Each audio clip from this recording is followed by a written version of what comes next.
Takulandirani ku AMTV Malawi kuchimake kwa nkhani zenizeni. Ngati nkhani imeneyo kuno kulibe, dziwani kuti nkhani imeneyo ndi yabodza. Mina atiwerengere ndi a state president.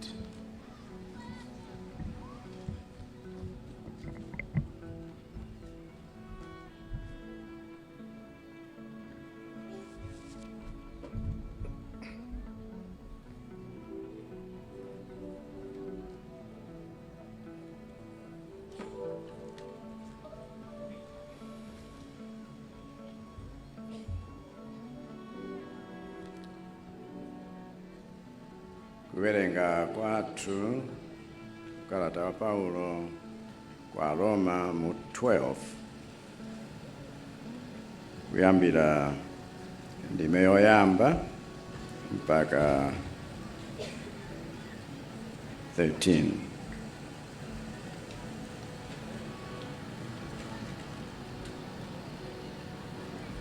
Tsono abale, popeza kuti Mulungu watichitira chifundo chachikulu chotere,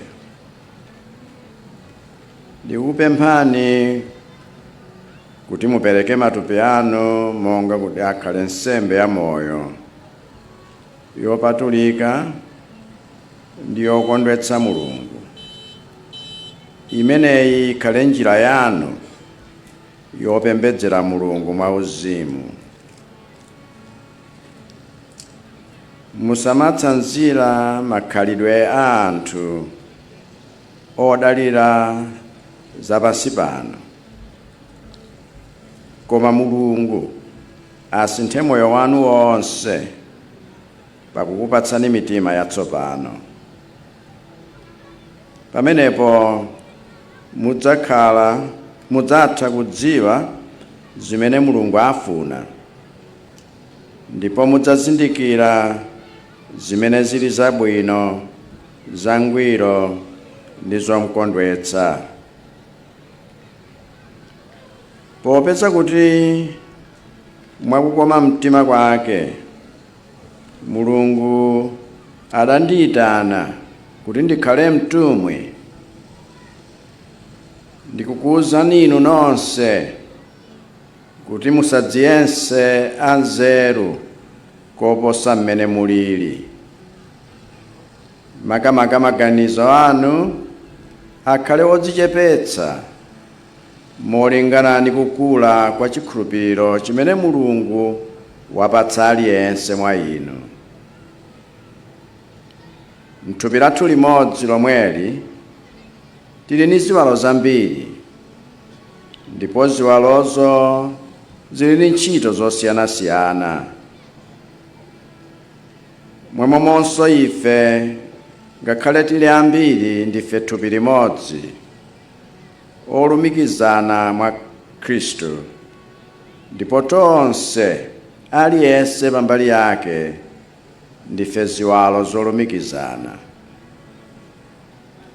Tili ndi mphatso zosiyanasiyana malinga ndi mmene Mulungu adatigawira mwakukoma mtima kwake. Ngati mphatso yanu nkulalika mawu a Mulungu, tigwiritse ntchito molingana ndi chikhulupiriro chathu. Ngati mphatso yathu nkutumikira, titumikire ndithu.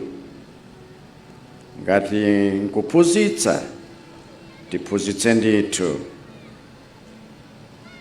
Ngati nkulimbikitsa ena, tiwalimbikitse ndithu. Wogawana ndi anzake zimene ali nazo azichita molowa manja. Amene ali mtsogoleri azigwira ntchito yake mwachangu. Wochitira ena chifundo azichita mokondwa. Chikondi chizikhala chopanda chiphamaso. Muzidana ndi zoyipa, nkumayika mtima pakuchita zabwino.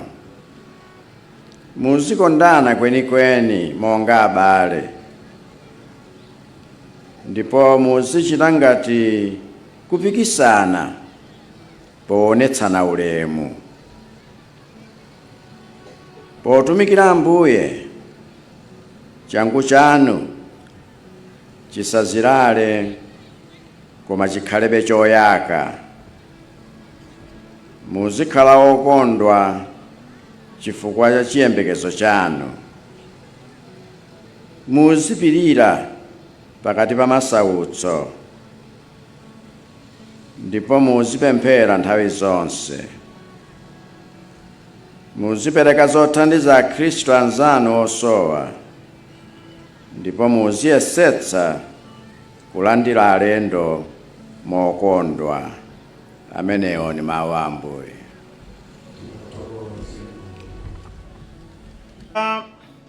Mmene adachitira mwana wa munthu adabwera osati kuti ena azamtumikire ayi, koma kuti iyeyo azatumikire anthu ndi kupereka moyo wake kuti awombole anthu ochuluka.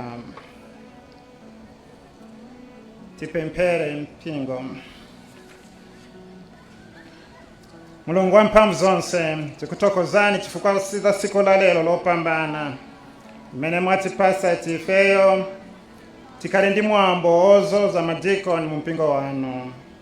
Segulani mitima yathu kuti mawu anu alowemo ndiponso tagwiritse ntchito mwa Yesu Khristu mpulumutsi wathu. Amen. Amen. Allow me to recognize the President of the State President of the Republic of Malawi, His Excellency Dr. Lazarus McCarthy Chakwera, and his entourage. Mulole kuti ndilemekeze kupezeka kwa President ya dziko lino la Malawi, His Excellency Dr. Lazarus McCarthy Chakwera Komanso ndi ena onse akuboma amene awaperekeza. Allow me also to recognize the presence of our traditional leaders and of course our clergy and all our Christians. Mundilolenso ndilemekeze kupezeka kwa mafumu athu, ansembe, azibusa ndi ena tonse. Today we gather to witness the making of ordinance Elias Banda, Paul Campaign and Roy Nkize as deacons in the Church of God. Lelo tasonkhana pano kuti tichitire umboni kupatsidwa utumiki kwa Roy Nkize, Elias komanso Paul Campaign. The question that we have been asked is, who shall I send? Funso limene lakhala lufunsidwa ndilonena kuti kodi nditume yani? However, the theme for this morning's service talks about called to humble service. Koma mutu umene tikuyenda nawo kapena titaende nawo mwambo uno ndiwo kuyitanidwa kutumiki odzichepetsa. Having heard God's call and responding positively, Elias, Paul and Roy underwent the required process that included training to arrive at this stage. Atamva kuyitanidwa kwawo ndi kuvomera mayitanidwewa, Paul, Roy komanso Elias adayenda mu ndondomeko ya maphunziro kuti mpaka nafike tsopanoli. They went through a selection process with many other candidates. Adayenda mnjira ya kusankhidwa monga mmene ena onse amadutsira. And the three that we see today are the ones that were selected and they underwent the required training. Ndipo amene tinawo lero ndi amene adasankhidwa ndi kupita ku maphunziro. And now the hour has come for them to be admitted to hold orders. Tsopano yafika nthawi kuti watsopano alowetsedwe mu msinkhu woyera. Father Njala did explain what it means to be a deacon in our church. Amene akutitsogolera kuyendesa mwambo uno, Father Njala Banda adafotokozera kuti kodi udikoni utanthauza chiyani. And this is a call to service in the church and also to humanity. Koma kuti umenewu ndi utumiki wakuyitanidwa kutumikira mu mpingo komanso kwa anthu. There will be deacons not only for the Anglican Church but in the community that are going to serve. Iwo adzakhala madikoni osati mu mpingo wa Anglikani okhayi komanso madera monse meneyo adzatumikira. We bless their families for offering them to the church. Adalitsike mabanja awo chifukwa chowapereka iwowa ku utumiki umenewu. And we thank their lecturers who help them in their formation. Ndipo tithokozenso aziphunzitsi amene amaphunzitsa ku college kuti mpaka na iwowa afike pokupita woopsa And motere. we thank them for offering themselves to this holy service. Ndipo tiathokozenso iwowa podzipereka okha kutumikinso umenewu. Our Lord Jesus Christ set out to change the world with ordinary men. Ambuye wathu Yesu Khristu anadzipereka okha kutumikira ndi kusintha dziko lapansi kudzeranso mwa anthu. Not a company of angels. Kumosati mosakanizidwa kapena limodzi monga ndi angelo. And he did it.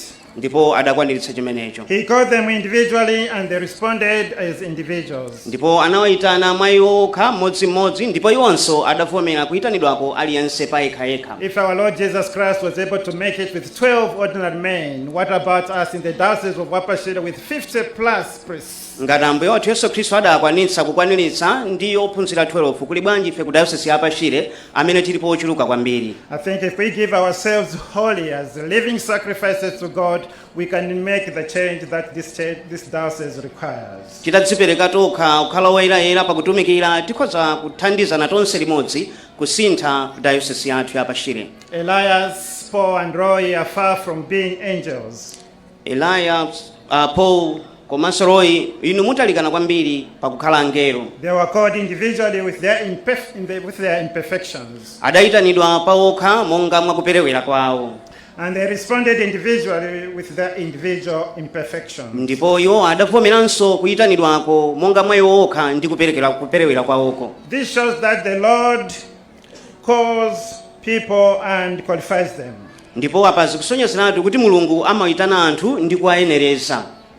He hardly calls people who are perfect. Samayitana anthu amene ali abwino ayi. He calls the imperfect, cleanses them and prepares them and equips them for ministry. Amayitana mmodzimmodzi operewerawo ndi kuwakonza kuti akhale oyenera utumiki umene amapatsa. We can draw a number of examples from the Bible. Tikhoza kutchulapo zitsanzo zingapo kuchokera m'Baibulo. A number of people were called and they confessed their inadequacies, and God cleansed them and gave them specific assignments. Anthu angapo amene Mulungu adawayitana ndi kuwayenereza ndipo Mulungu adawapasanso ntchito yokuti iwo akagwire mkuyitanidwa kwawo. One good example is that of Moses. Chitsanzo choyamba chabwino ndi cha Mose.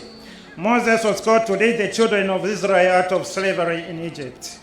Mulungu adayitana Mose kuti atsogolere ana a Israeli kutuluka mu ukapolo ku Egypt. The children of Israel were oppressed for a long time and they cried to God.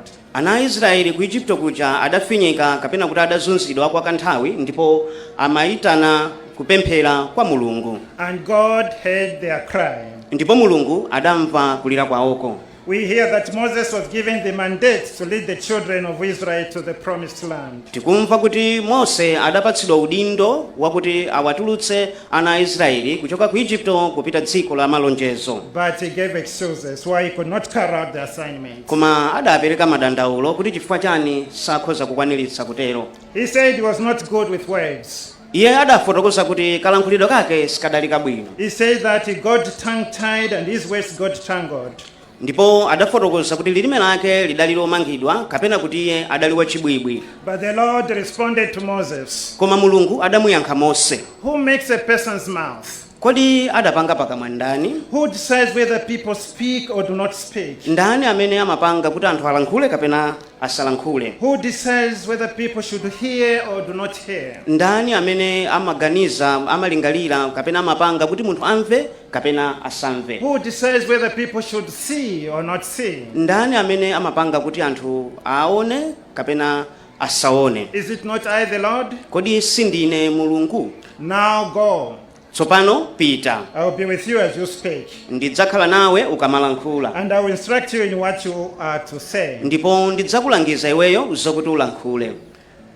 This might have something that might have crossed your mind to the three ordinands. Zimenezi zikhola ndi kanthu kena kamene kakhoza kutanthauzidwa bwino kwa maordinandi athu But what you atatu. need to remember is that the word that we're going to speak is not yours. Mawu amene mukumbukire ngonena kuti mukamakalankhula chilichonse mawuwo si anu It's ayi. the word that comes from the Lord. Ndi mawu amene akachokera kwa Mulungu. And the other example is that of Jeremiah. Ndipo chitsanzo china ncha Yeremiya. He was told that God knew him before he formed him in his mother's womb. Adawuzidwa kunena kuti Mulungu adamudziwa Yeremiyayo iyeyo asadaumbidwe m'mimba mwa mayi ake. And before he was born, he was set apart as a prophet to the nations. Ndipo iyeyo asanabadwe analata mpatuliratu kuti akakhale mneneri wa dziko. Jeremiah's response was that he couldn't speak for God as he was too young.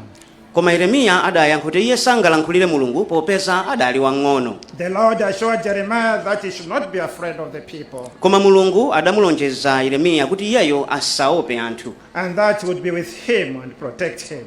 Koma Mulunguyo ndi amene adzamuteteza Yeremiyayo. And we read that the Lord reached out and touched his mouth. Ndipo tikuwerenga kuti Mulungu adamufikira ndi kukhudza milomo yake. Jeremiah's assignment was to speak God's message in a society that had turned its back to God. Utumiki umene Yeremiya adapatsidwa ndionena kuti alankhule mawu ochokera kwa Mulungu popeza anthu anali atamuukira Mulungu. A society that was marked by idolatry and moral corruption. Mtundu umene unadzadzidwa ndi mafano komanso katangale.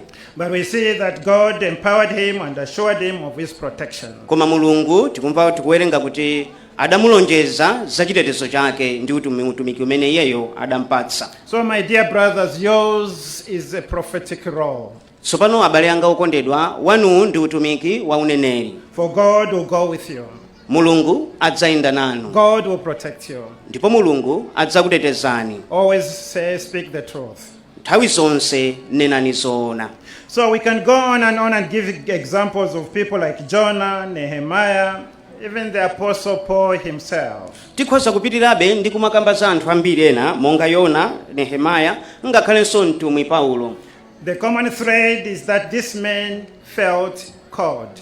Chimodzi chodziwika nchonena kuti anthu awa adamva mayitanidwe. They responded, but they felt inadequate. Ndipo iwowa adavomera komabe adadzimva kuperewera. And God cleansed them and assured them of his presence and protection. Koma Mulungu anawadalitsa ndi kuwalonjeza kuti adzakhala nawo komanso adzawateteza. They were to speak the word of God and not theirs. Akuyenera kulankhula mawu a Mulungu osati mawu awo ayi. They were to go out in the power of God and not in their own power. Akuyenera kuti apite mu mphamvu ya Mulungu osati mu mphamvu yawo ayi. They were not to be fearful. Ndipo sadenera kukhala amantha. So for you, Elias, Paul and Roy, God has called you. Tsopano inu Elias, Paul komanso Roy, Mulungu wakuyitanani. Not because you are the best and perfect, Sikuti ndinu abwino kopambana ayi, but because God has a purpose for you. koma chifukwa chakuti Mulungu ali nanu cholinga. He knows your weaknesses, Amadziwa zofowoka zanu, but he has an assignment for you. koma ali ndi ntchito yakuti niyo mugwire. And if you humble yourselves before him and confess your shortcomings, he is faithful to cleanse you. Ndipo inu mukadzichepetsa ndi kuvomera zochimwa zanu zofowoka zanu, iyeyo ali wokhulupirika chifukwa adzakuyeretsani. And he will qualify you to be his servants. Ndipo mudzafikapo adzakuyenerezani kuti mukhale atumiki ake. For God qualifies everyone that he calls, he empowers them. Popeza Mulungu amamuyenereza aliyense amene amuyitana komanso amampatsa mphamvu.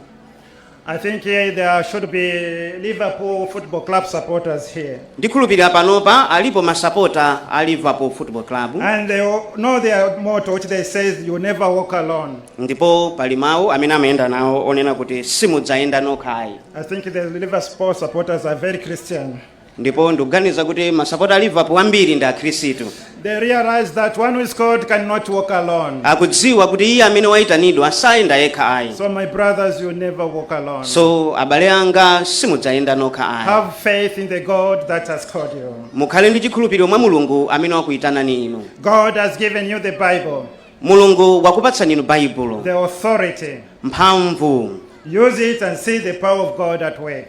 Ndipo mugwiritse ntchito chimenechi kuti muone mphamvu ya Mulungu ikugwira ntchito. What is important, do not be fearful. Koma chachikulu chopambana musakhale amantha. We now look at the call of Isaiah. Tsopano tiona mayitanidwe a mneneri Yesaya. The call and commissioning of the prophet Isaiah teaches a lot of things. Mayitanidwe aya mtumwi Yesaya akutiphunzitsa zambiri. And thank you for the choir for composing that song about the call of Isaiah. Ndipo ndithokozeni abale anga akwaya chifukwa cha nyimbo imene mwapeka ya mayitanidwe a Yesaya. To begin with, one should feel in his or mind the sense of being called by God. Poyambirira munthu aliyense akuyenera kumva za mayitanidwe ake kuchokera kwa Mulungu. And realizing that the God who calls us is holy.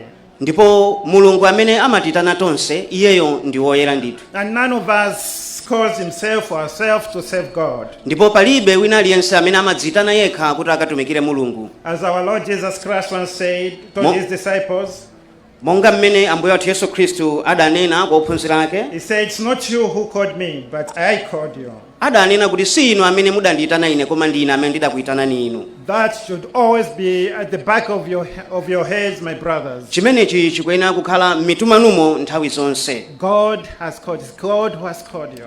mulungu amene wakuyitanani inu. And the God who has called you is holy.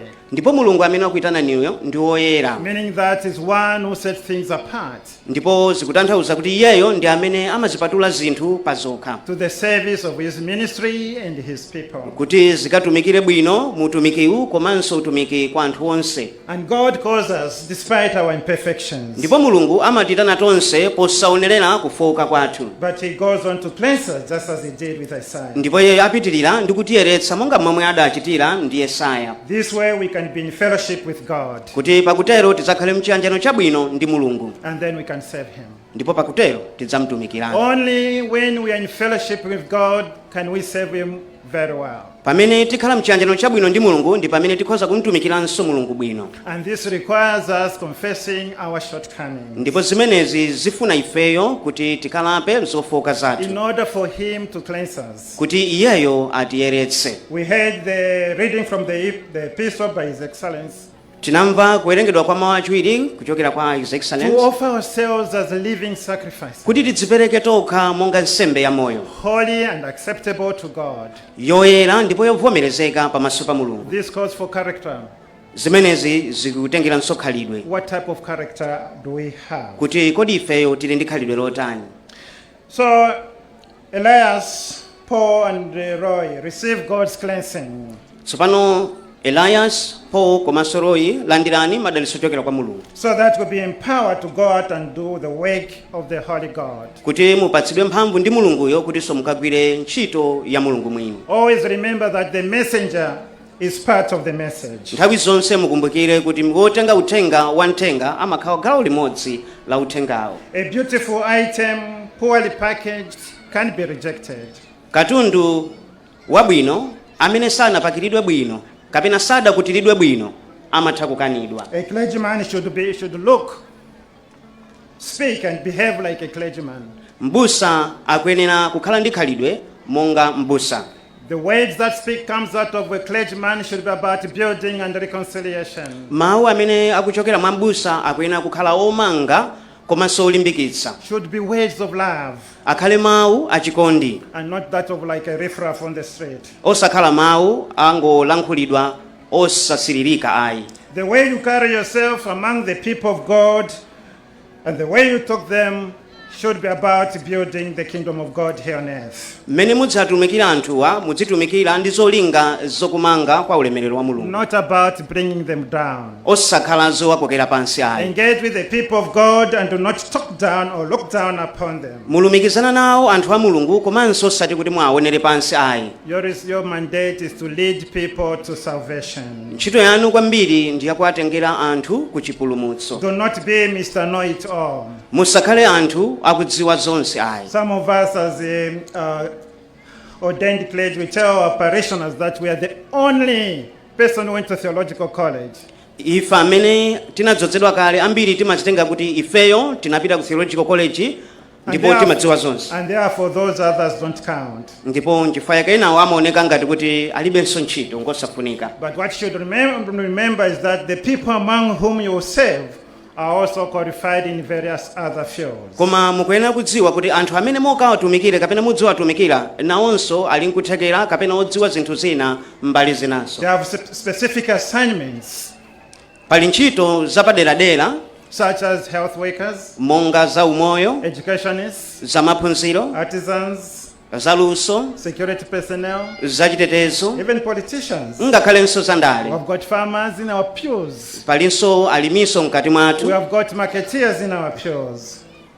marketeers, enanso azamalonda mkati mwathunso, and we have got other professionals. ndiponso ena amene ali ndi maluso All enanso. these have got specific roles and they should be appreciated and respected. Anthu onsewa awa ali ndi ntchito zawo zofunikira ndi maudindo ofunikira mu mpingo amenenso akuyenera kuti alemekezedwenso. And you also have your specific roles Nanunso muli ndi gawo lanunso la ntchito to apaderadera which mtumiki wanu, God has called you. limene Mulungu wakuyitanirani. Yours is to preach the good news of salvation. Inuyo ntchito yanu kwambiri ndi kutumikira kulalikira uthenga wa chipulumutso Everywhere where you will be sent. kulikonse kumene niyo mudzatumizidwa kuti mukalalikire. You may be called and be sent to minister in places where you may not wish to go. Mukhoza mwina kuyitanidwa ndi kutumizidwa ku malo ena amene niyo simungakonde kupitako. Just as you might know, some parishes in this diocese are quite remote. Monga mukudziwanso kuti maparishi ena mu diocese mwathu muno ali kumidzi kwambiri. And sometimes during the rainy season we're cut off. Ndipo nthawi zina mu nyengo ya mvula nkosafikika. But remember that whatever the case, God has promised His presence and bountiful blessings to those who earnestly serve Him. Koma chimene mungakumbukire nchonena kuti muzili zonse mu nyengo zonse Mulungu walonjeza kupezeka pamene papezeka anthu amene waitana kutumiki. No matter the place where you may be sent. Ngakhale kumalo kumene mutatumizidwa kutakhala kuti nkoyipa chotani. We shall not send you where there are no people. Simudzatumizidwa kumalo kumene kulibe anthu. We send you where there are people who need salvation. Mudzatumizidwa kumene kuli anthu amene akufuna chipulumutso. As deacons in the church, you are to serve all people regardless of financial status. Monga atumiki akumpingo muli ndi udindo wa kutumikiranso anthu pakusaona kupeza kwawo kapena kuti chuma chawo. And to seek out particularly the poor, Makamaka kuti mukatumikire ndi kusakasaka iwo amene ali osauka, the weak, ofowoka, and the sick and the lonely. ndiponso ena amene ali osalidwa. Yours is the call to pastoral care. Inuyo ndi utumiki wa unsembe. Visit the people of God in their homes. Mukafikire anthu a Mulungu m'manyumba mwawo Do not discriminate. ndipo musakawasale. People are there waiting for your visits. Anthu ali kudikira kuti inuyo mukawayendere. Strengthen them in God's ministry. Kalimbikitseni mu utumiki wa Mulungu. For now you are called to be God's representative. Panopa inuyo mwayitanidwa kuti mukakhale ntumwi zoyimirira You are Mulungu. going to become God's hands. Mukakhala manja a Mulungu. You are going to become God's legs. Mukakhalanso miyendo ya Mulungu. And you are going to become God's mouths. Ndiponso mukakhala mawu a Mulungu. The prophets were always sent in order to speak on behalf of God. Atumwi onse ankatumizidwa kuti iwo akalankhule m'malo mwa Mulungu. This shows that God does not work in abstract. Ndiponso kutanthauza kuti Mulungu sagwira ntchito poyerayera payekha. He doesn't work in a vacuum. Sagwira ntchito popanda kanthu. He needs people like yourselves who offer themselves as holy sacrifices. Amagwira ntchito mwa anthu ngati inuyo amene adzipereka okha monga nsembe yoyera. And God will speak to His people through you. Ndipo Mulungu akalankhula kwa anthu ake kudzera mwa inu.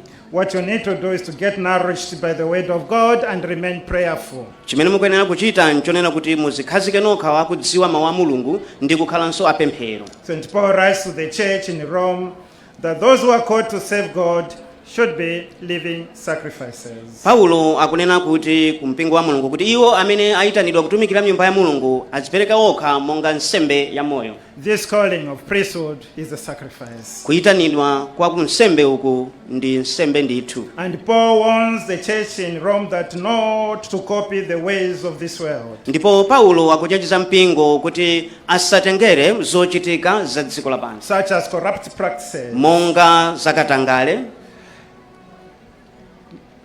Making things more expensive than they should be. Kuzipanga zinthu kuti zikhale zokwera mtengo kwambiri moposa mmene zikuyenera kukhalira. What you should know is that corruption is a cancer that eats at the fabric of society. Chimene mukuyenera kudziwa nchona kuti katangale ndi nthenda imene ikuononga kwambiri ndipo ikusokoneza.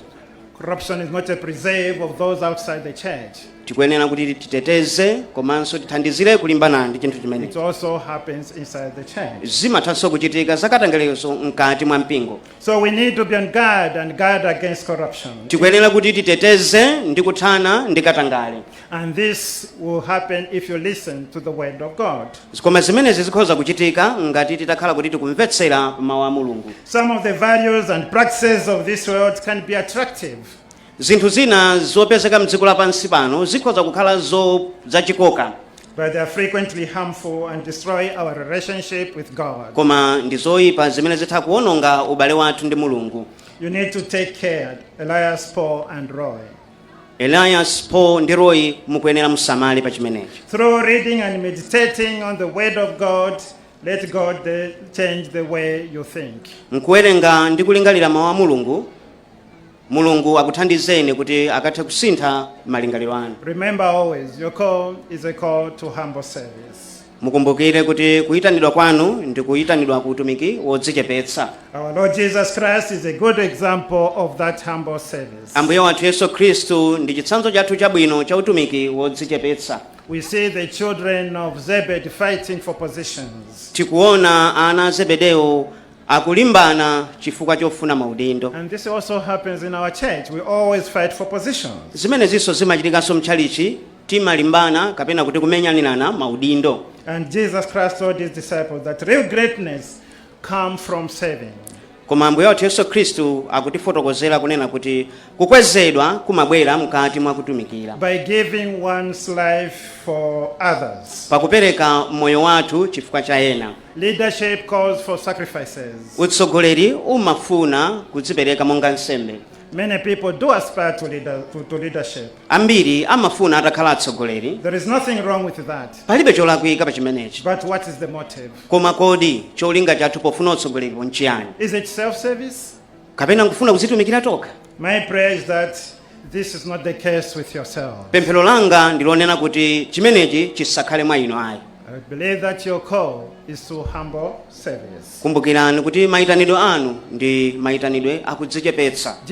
Our Lord Jesus Christ instructed his disciples to lead as servants by putting the needs of others, of his followers, first. Ambuye wathu Yesu Khristu adauza ophunzira ake kuti ayike patsogolo zofuna za ena.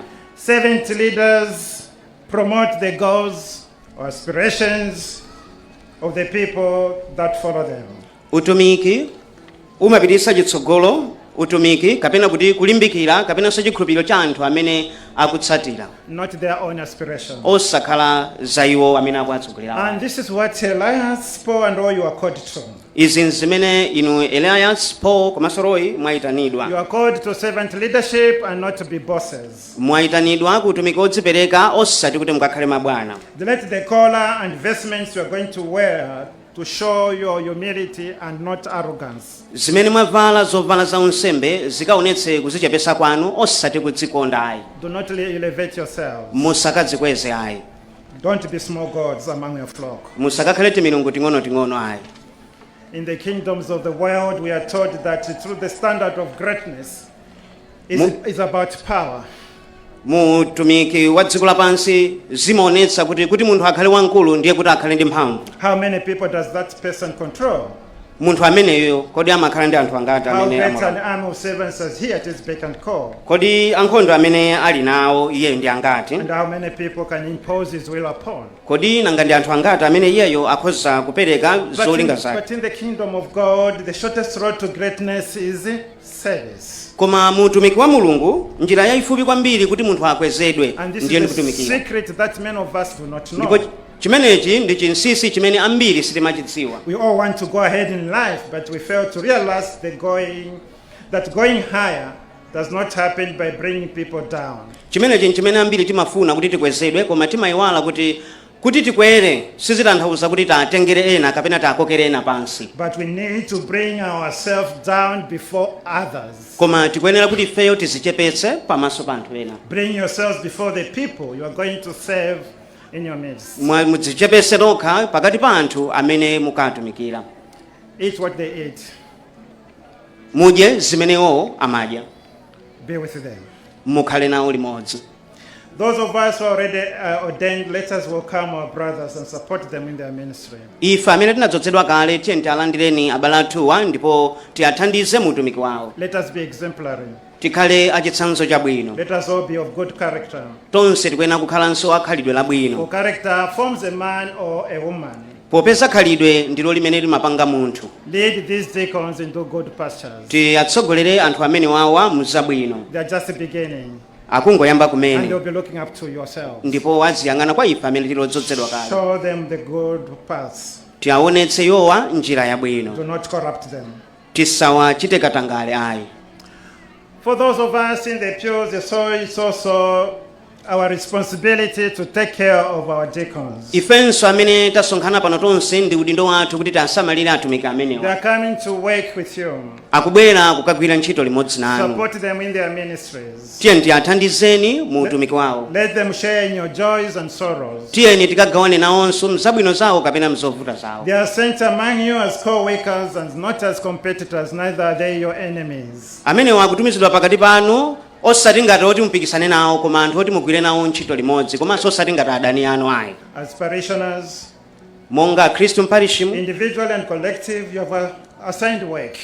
aliyense payekha aliso ndi ntchito yakuti agwirenso. Your work and that of your deacons should lead to the building of God's kingdom here on earth. Ntchito yanu ndimonso ndi ntchitonso imene madikoni athu adzakhala nayo ndi yakumanga mpingo wa Mulungu. Ensure that you pay your quota promptly. Mukuyenera ndithu kupereka makota anu moyenera. We are still waiting. Tikudikirabe ndithu makota.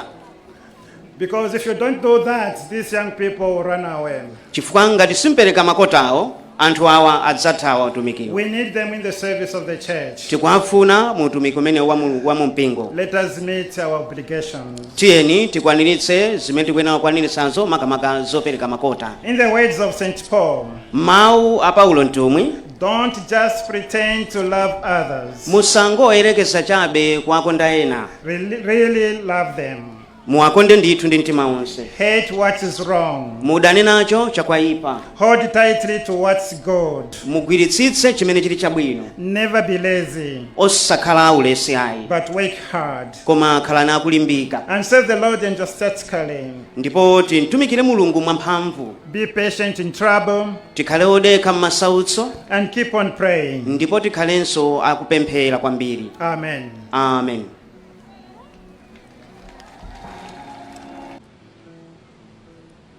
Right Reverend William Joseph Jombo, Bishop of the Diocese of Upper Shire and Chairperson of the Anglican Council of Malawi, the Honorable Benedicto Kalua Adwell Jambo, MP, Deputy Minister of Agriculture, Mr. Winas David Boma, Chairperson of the Events Committee, and all the members of the Events Committee here present.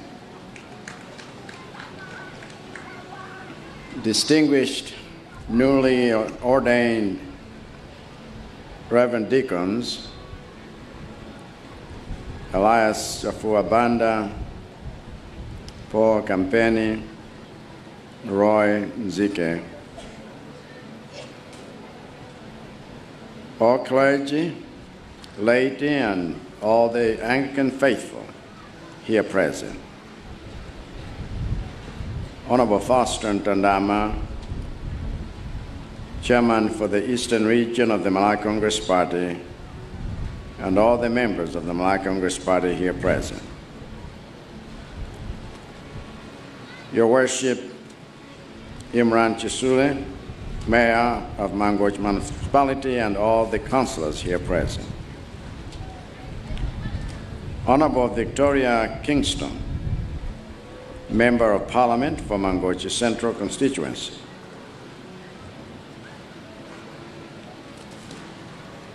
Agogo, Senior Chief Mponda, di mafumu onse magogo onse muli pano, olemekezeka onse alendo apadera, amayi ndi abambo.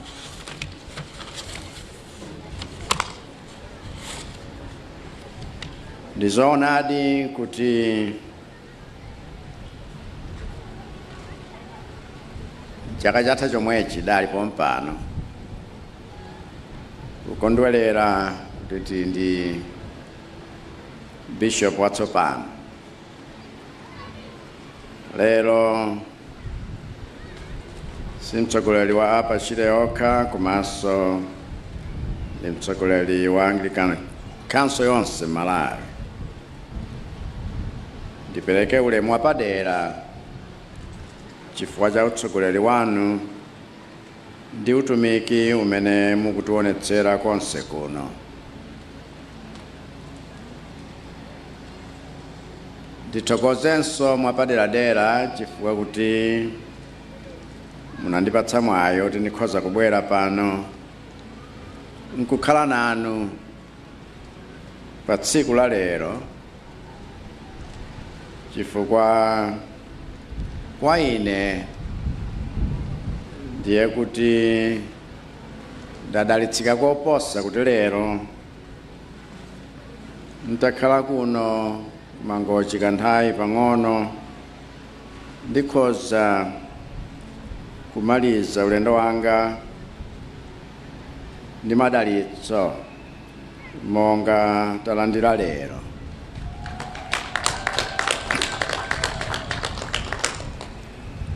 Mwambo ochititsa chidwi ngati uwu ndi mwambo umene ngakhale iwo amene walowa udikoniyo akhoza kukumbukira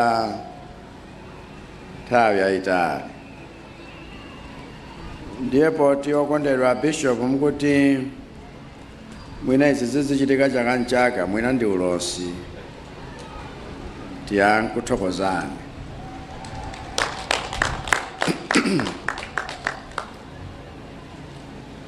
Koma pamene ndimabwera pano chifukwa choti inu ndi ine dzulo tinakumana, mudandifotokozera kuti koma kumene mubweraku mudzaona kuti sukulu idasasuka chaka chatha nthawi ya Cyclone Chido. Ndiye mpaka pano palibe mathandizo ana angophunzira pamtetete. Chifukwa chake pobwera nati ndikambe ndaona kumeneku, chifukwa tikamafuna kulankhula zakuti kodi mwana ku Malawi tumsamalira motani,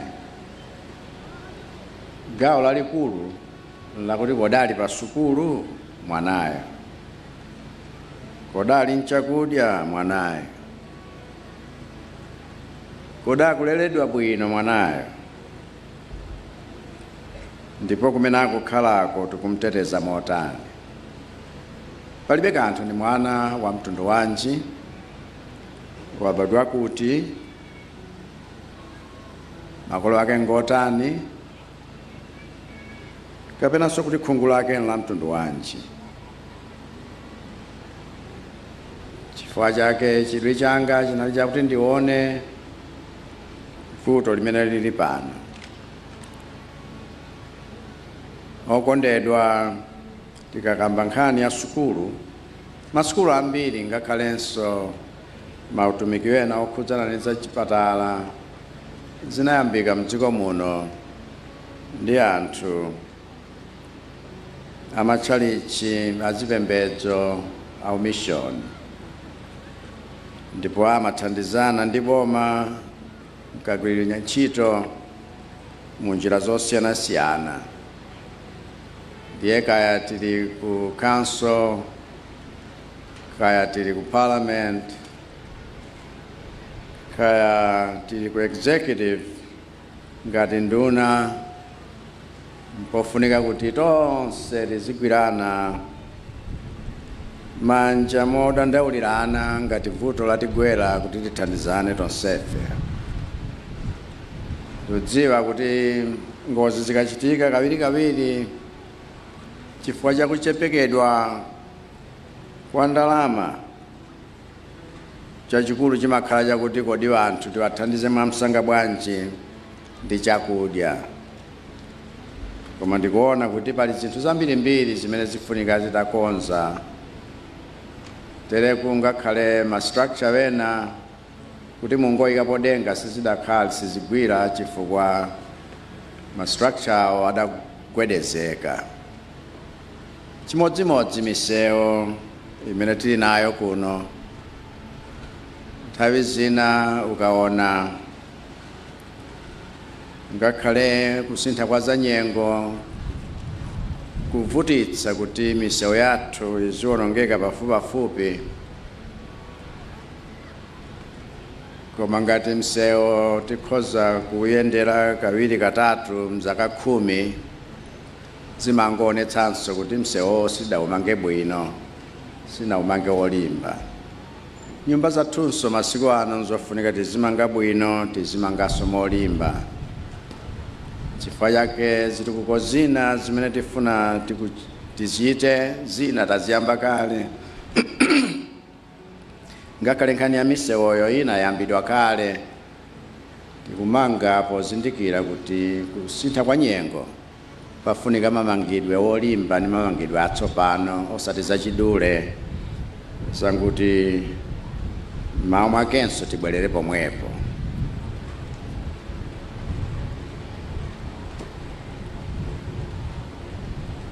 Tikugwapo mmenepa ndilumikizananso ndi wa ku council, nafunsa kuti maestimate wake ni chani, koma zimakhala ngati amachitira padera nyumba iliyonse. Ndithokoze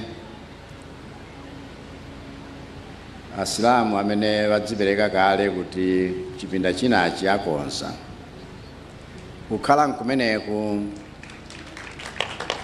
kuti vuto likatigwera chifukwa chakuti sukuluzi zitumikira aliyense, osati ana wa Anglikani koma Amalawi, ndiye kuti Amalawi tonse tizikhalanso pamodzi kukonza zimene ziyenera kukonzedwa. Ndikuthokozeni kwambiri chifukwa mulutithandiza kutipatsa malangizo mujayimbira akhwaya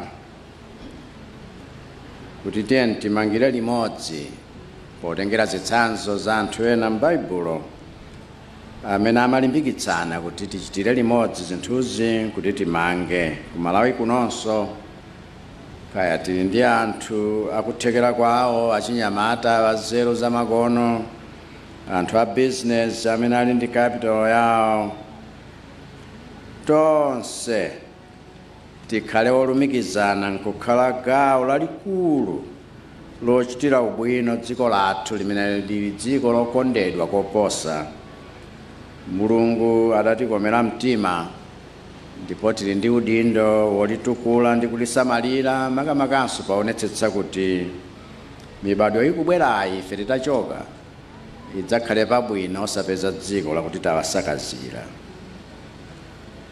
Ndiye ndikuthokozeni kwambiri chifukwa chotilimbikitsa kuti tizichita zinthu motere. Pomaliza mundilole ndingobwerezanso kuti kuno ku Mangochi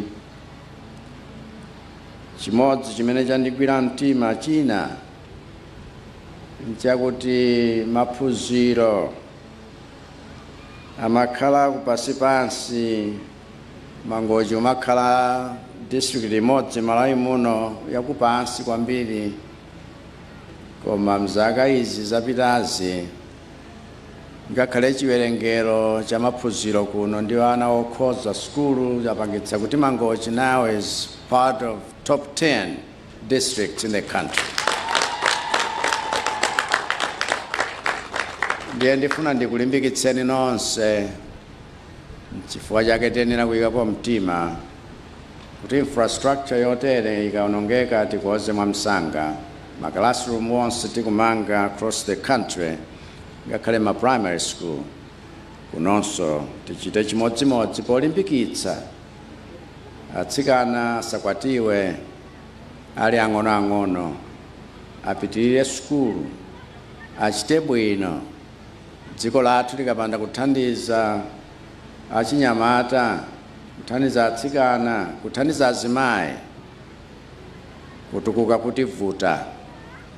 Koma tikayikapo mtima kuchita zimenezi, zitithandizira kuti dziko lodzidalira ndi lotukuka, dziko lodzidyetsa, dziko limene ngakhale miyala ya migodi imene tili nayo, komanso malo okongola ndi nyanja yabwino, zilipo nyanja zingapo yayikulu ndi imeneyi, ndi malo ena ndi mapiri ndi zigwa, zithandizire zonsezi kuti dziko lathu likhale ndi dziko limene dziko lonse lapansi lizilakalaka litabwera kuno, chifukwa zonse zimene zikufunika pa chitukuko cha masiku ano zimenezo ku Malawi kuno zilipo.